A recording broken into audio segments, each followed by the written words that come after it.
की जय। सदगुरु श्री कबीर साहेब की जय।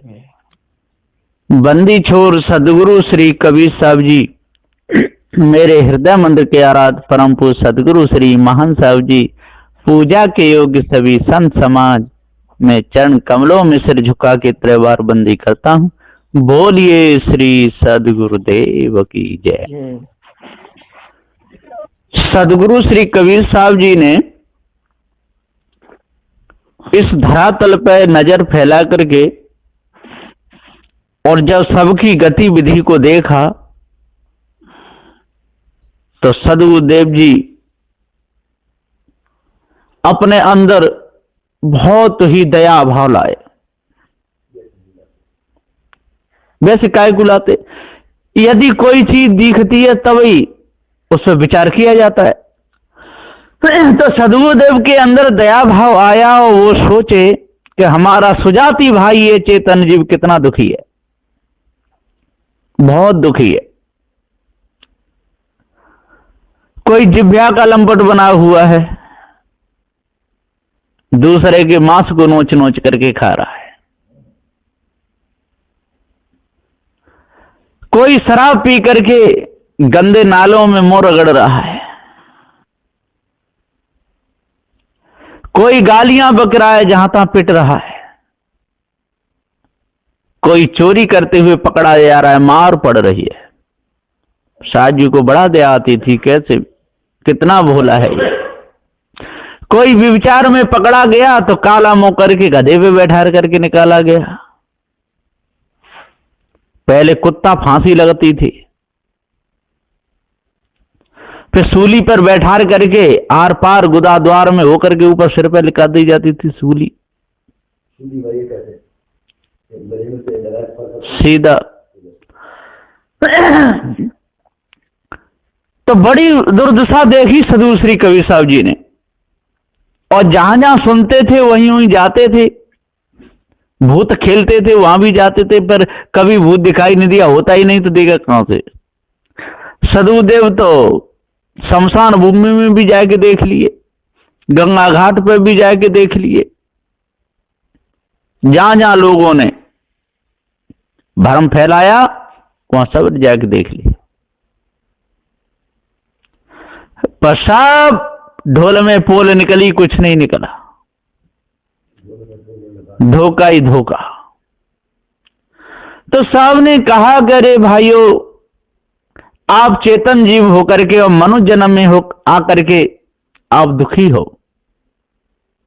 तो सदगुरुदेव ने भेद परखाया, इसलिए सदगुरुदेव को पारखी कहते। जो परखावे सो पारखी, और ना परखावे धोखे में रहे दूसरों को फंसावे वो बेपारखी। तो ये सब के सब दूसरों को उल्लू बनाने के चक्कर में पड़े रहे और दुखी विचारे बने रहे, पारक ज्ञान हो नहीं पाया। और जगत के कर्ता की कल्पना और कर बैठे बिना बुद्धि के लोग, कोई न कोई है, और जड़ाध्यास में लग करके पूरे जन्म को हार गए। आज भी लोग हार रहे हैं। तो सदगुरुदेव कितने बड़े दयालु थे। सदगुरु श्री कबीर साहब के बराबर दया किसी ने नहीं की। दयालु तो और भी हुए, बहुत हुए, पर वो वैसे ही रहे। कोई 1%, कोई 2%, कोई 10%, कोई 80%, कोई 90%, और सदगुरुदेव तो पूरे 100% रहे दयालु। बिल्कुल चोरी हिंसा विचार से बिल्कुल अलग थे, एकदम पवित्र शुद्ध साहब विचार थे सदगुरुदेव के। और साहब ने कह दिया कि भैया पत्थर पूज पूज के क्यों बावरे हो रहे हो, दुनिया बावरी कर डारी पत्थर पूज पूज के। और आज भी बड़े बड़े पंडित, बड़े बड़े ज्ञानी, बड़े बड़े शंकराचार्य पत्थरों के सामने सिर झुकाते हैं। और जब उन्हें कोई जरूरत पड़ती है तो जिन्नों को बुलाते हैं। पत्थरों से काम चलता नहीं।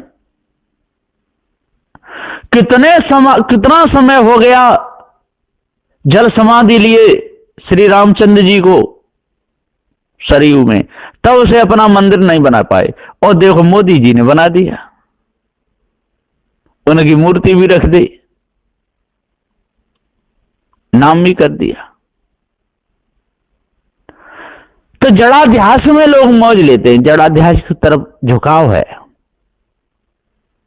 सत्य की प्रति किसी का झुकाव ना है। सत्य के प्रति सब के सब झूठ में मौज ले रहे हैं। कुल की टेक न चूकता और टांग उठाए के मूतता।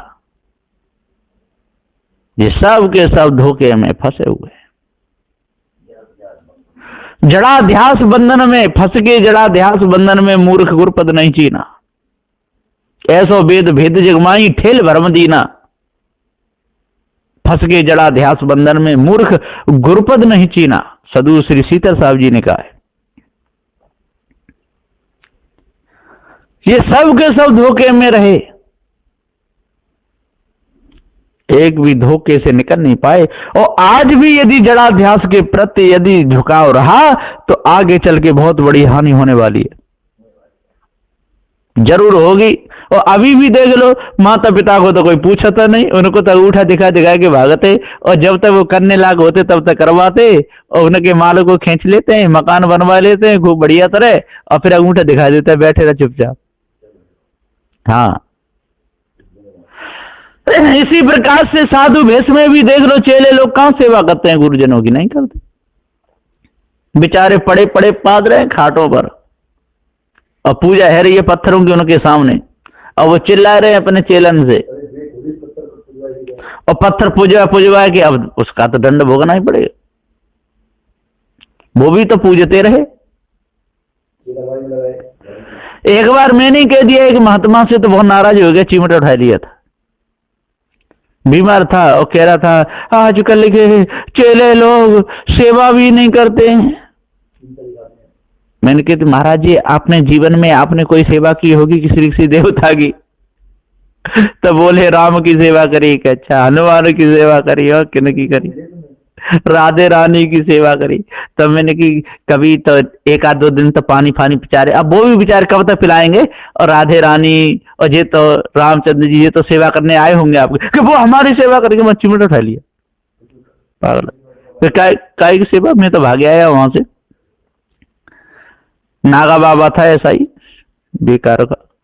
तो सदगुरुदेव जी कहते हैं कि जो ऐसे कैसे होते हैं, वो इनको देख करके सदगुरुदेव को दया आ गई है। सन्यासियों को, नागाओं को, बैरागियों को, उदासियों को, जड़ाध्यास में जितने भी फंसे ब्राह्मणों को, क्षत्रियों को, वैश्यों को, शूद्र को, शेख सैयद, मुगल पठानों को, यहूदियों को, पारसियों को, ईसाइयों को, सबको देख करके सदगुरुदेव को दया आई। और तब कहा कि हे अविनाशी चेतन जीव, तू स्वयं भूला हुआ है, तेरे को कोई भुलाने वाला नहीं है, अपने कर्मों को सुधार। यदि कर्म अपने सुधारोगे भाई तो तुम पर जुर्म है ना ईश्वर खुदाई। श्री निर्मल साहब जी ने भी कहा है कि यदि अपने कर्मों को सुधार लोगे तो क्या जरूरत है आपको इस खुदा परमात्मा की, और वो मिलेगा भी नहीं और है भी नहीं। जैसे कर्म करोगे वैसा आपको दुख भोगना पड़ेगा, आप बचोगे नहीं। सुख के कर्म करोगे सुख मिलेगा, और दुख के कर्म करोगे तो दुख मिलेगा। इसलिए सदगुरु श्री कबीर साहब के ऊपर जो भी यदि गलत शब्द किसी ने बोला तो समझ लो कि वो सूकर कुकर बिल्ली बंदर भैंसा गधा घोड़ा इन खानियों में जाएगा। क्योंकि सदगुरु श्री कबीर साहब जी एक शुद्ध पवित्र संत थे, और जितने भी जो लोग सदगुरु कबीर साहब के ऊपर बोलते हैं इनको या न शर्म दया न धर्म। क्योंकि सदगुरुदेव ने सबके हित की बात कही और आप लोगों की इज्जत भी बचाई, लेकिन आप वही कुत्ता की पूंछ टेढ़ी,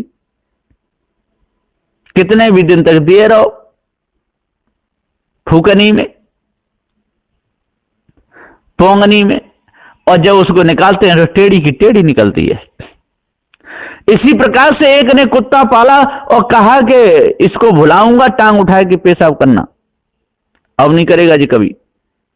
उसने उसके पैर से डंडा बांध दिया तो उठा ही नहीं पाता था बेचारा, जहां था पेशाब कर लेता था।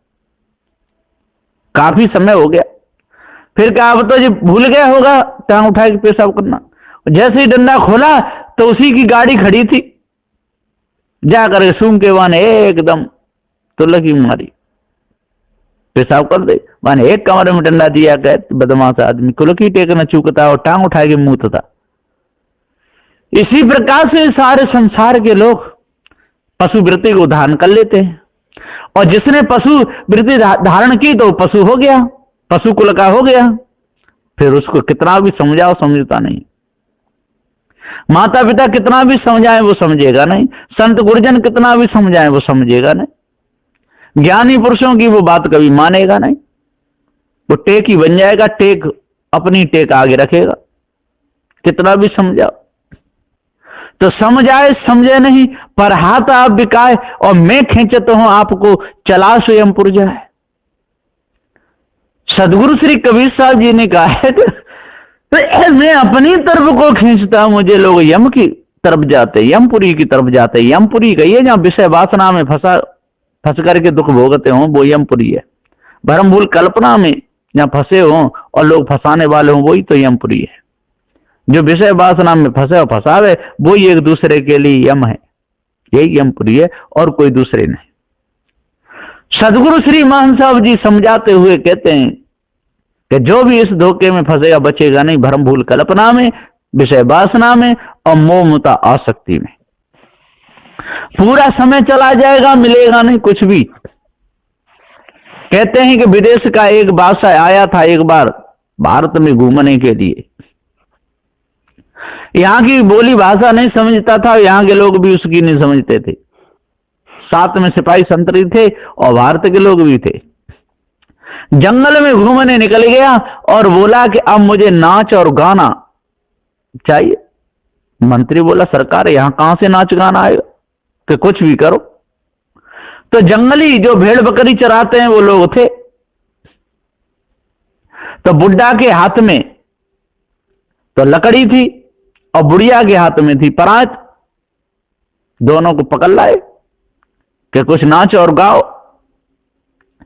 तो बुड्ढा तो डंडा लेके घूमने लगा और बुढ़िया वो तसला बजाने लगी। अब उन पे नाचने ना आवे तो फिर दूध डंडा लगाए दिए। तो वो कह रहा है, बुड्ढा नाचता जा रहा है, डंडा ले घूम रहा है और कह रहा है कि डंडा मारे मारे ससुरा न गबावत है, डंडा मार मार, डंडा मार मार ससुरा न चावत है, डंडा मार मार। तो वो बुढ़िया घूम रही है और बजा रही है, वो कह रही है क्या सूझी चांद पिटावन की, क्या सूझी, क्या सूझी है चांद पिटावन की, क्या सूझी। तो बुड्ढा कह रहा है कि वो ससुरा तो कछु समझत नहीं पन, तू ही ससुरी समझावत है, डंडा मार मार, डंडा मार मार हम का गवावत है, डंडा मार मार। एकदम सबने तालियां बजाई, बहुत खूब बहुत खूब, बहुत सुंदर भजन गाया। बादशाह खुश हो गया, वन हीराओं का हार उनको भेंट में दे दिया, गाली भी खाई और हीरों का हार भी दे दिया। तो सदगुरुदेव जी पुकार के समझाते हुए कहते हैं कि इसमें सारा संसार पसंद है। साहब कहते हैं कि जब तक हम अपने आप को नहीं जानेंगे, जब तक धोखे से नहीं निकलेंगे, तब तक हमारा मन निर्मल होगा ही नहीं। सारे संसार में लुटेरे लोग बैठे हुए हैं, लुटेरों की भीड़ लगी हुई है, और जो लुटने वालों की भी भीड़ लगी हुई है और लूटने वालों की भी भीड़ लगी हुई है। चारों ओर जहां देखो ता ऐसों को लोग दान धर्म भी बहुत करते हैं, लाखों रुपया कर देते हैं खर्च। और जो सीधे साधे विचारे सरल शुद्ध पवित्र हृदय वाले जो संत हैं उनको कोई पूछता नहीं। और ये ढोंगी लोग जो घर गृहस्थियों में फंसे हुए रहते हैं और गले में रुद्राक्ष की माला भी डाल लेते हैं और तिलक लगा लेते हैं और अपने को बहुत बड़ा महामना पंडित समझते हैं, इनको बिल्कुल ही तमीज नहीं कि कैसे बोलना। आजकल तो मैं इस मोबाइल पे भी सुनता हूं, वीडियो बना बना के लोग डालते रहते हैं, कोई कोई तो कबीर साहब के ऊपर भी बोल देते हैं। अब इनको क्या कहा जाए बिना बुद्धि के लोगों को। सदगुरु श्री कबीर साहब ने तो सबकी इज्जत बचाई है और सबको सत्य का उपदेश दिया है और सबसे कहा है चोरी हिंसा व्यभिचार को त्याग दो, ईर्ष्या क्रोध मान छल को त्याग दो, गाली निंदा झूठ को त्याग दो, पवित्र बनो। आपकी विजय होगी, आपका मन निर्मल होगा, आपका हृदय शांत रहेगा। और नहीं तो बुढ़ापे में भटक भटक करके मर जाओगे, बच्चे मिलेगा कुछ भी नहीं, कोई पास में भी नहीं आएगा। ना देवी पास आएगी, ना देवा पास आएगा, ना भूत पास आएगा, ना भूतनी पास आएगी, ना जिंद पास आएगा, ना जिंदनी पास आएगी। ये कुछ है ही नहीं, ये तो आप लोगों को धोखा लगाया मनवसी लोगों ने। इसलिए आज सत्य पथ पर चलो, अपने आप को जानो। और जब तक अपने आप को नहीं जानोगे, सतपथ पर नहीं चलोगे और मायावी गुरुवा लोगों के चक्कर में रहोगे, तब तक मिलेगा कुछ भी नहीं। इसलिए जल्दी से जल्दी और चेतन पूजा में लग जाओ। और जितने जल्दी चेतन पूजा में लग जाओगे और उतने ही जल्दी आपका हृदय पवित्र हो जाएगा। और जितना जल्दी आप लोहे को मांझ लोगे, उतनी जल्दी जंग छूट जाएगी। और जितनी देरी करोगे, उतनी जंग लगती चली जाएगी। जैसे चूल्हा पे सब्जी बनाते हैं, कढ़ाई काली हो जाती है, और उसको यदि समय से यदि नहीं मला गया और रोज सब्जी बनाते रहे और पूरी कढ़ाई साफ नहीं की, तो एक दिन वो इतनी जल जाएगी कि साफ करना मुश्किल पड़ जाएगा। और यदि लोहे को यदि समर के नहीं रगड़ा गया, जंग नहीं छुड़ाई गई, तो एक दिन वो ही जंग व लोहे में छिद्र कर देगी। जंग में इतनी ताकत है कि लोहे को फोड़ देती है, उसमें छिद्र कर देती है। इसी प्रकार से विषय वासना में इतनी ताकत है कि मनुष्य को पशु बना देती है, बिल्कुल गधा बन जाएगा। मनुष्य रहेगा ही नहीं, मानव बुद्धि नहीं रहेगी, विचार उसके अंदर रहेगा नहीं। भ्रम भूल कल्पना में इतनी ताकत है कि टट्टी पेशाब की पूजा भी वो करने लगेगा।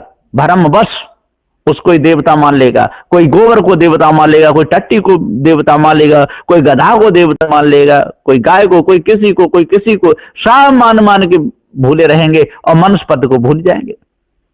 मनुष्य पद उनके हाथ से चला जाएगा। मनुष्य शरीर में रहते रहते ही मनुष्य पद उनके हाथ से चला जाएगा, रहेगा नहीं। अब ये बहुत सोच की बात है कि मनुष्य पद रहते रहते और मनुष्य पद हाथ से चला जाए, ऐसे कैसे हो सकता है कि हाँ मनुष्य पद रहते रहते ही और मनुष्य पद हाथ से चला जाता है। जिस प्रकार से लोग मुख्यमंत्री हो जाते हैं और उनके कारनामे ऐसे हो जाते हैं, उस पद से हटा दिए जाते हैं, और मनुष्य पद रहता है, रहते रहते वो अपने पद से हटा दिए जाते हैं।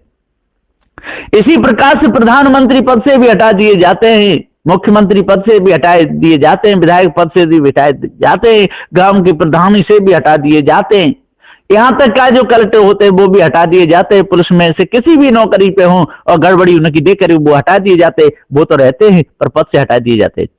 इसी प्रकार से मनुष्य जन्म में आकर के और मनुष्य पद से मनुष्य हट जाता है। कैसे? अंडा मांस मछलियां खाने से, चोरी हिंसा विचार करने से, धोखे में फंसने से, धोखे में डालने से। माता पिता को यदि दुख देगा तो मनुष्य पद से गिर गया, संत गुरुजनों को दुख देगा मनुष्य पद से गिर गया, और सत्य पथ से अलग होकर के चेतन पूजा छोड़ करके और जड़ाध्यास में फंस करके और पत्थरों की मूर्तियों को पूजेगा तो समझ लो मनुष्य पद से हट गया।